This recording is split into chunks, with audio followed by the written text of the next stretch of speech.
शासनाला खोटी कागदपत्रे दाखल करून बांधकाम कामगार बाल्य शिष्यवृत्तीमधील 3,63,20,000च्या घोटाळा प्रकरणी सोलापूर गुन्हे शाखा पोलिसांनी तपास करून तब्बल 7,548 पानांचे 245 साक्षीदार असलेले दोषारोपपत्र सोलापूर येथील मुख्य न्यायदंडाधिकारी यांच्या कोर्टात दाखल केले असून सदर प्रकरणाची प्राथमिक सुनावणी 23 जून 2026 रोजी होणार आहे।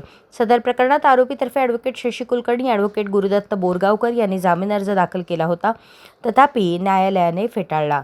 बांधकाम कामगार बाल्य शिष्यवृत्तीमधील 3,63,20,000च्या घोटाळा प्रकरणी सहाय्यक कामगार आयुक्त M.R. झोले वय 40 यांनी 4 मार्च 2026 रोजी फौजदार चावडी पोलीस ठाण्यात फिर्याद दाखल केली होती।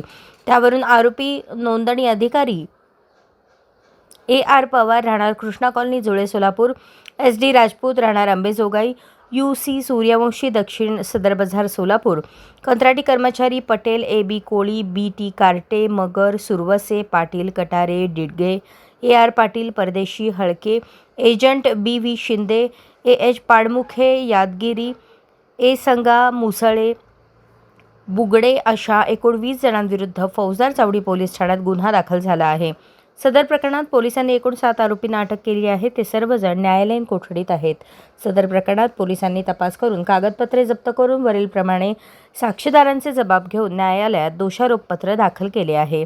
या प्रकरणात आरोपीतर्फे advocate Shashi Kulkarni, advocate Gurudatta Borgaonkar, advocate H.R. Musale, advocate Devdatta Borgaonkar हे काम पाहत आहेत। अशाच नवनवीन अपडेटसाठी जनता राज्य न्यूज चॅनलला सबस्क्राईब करा, लाईक करा आणि शेअर करायला विसरू नका।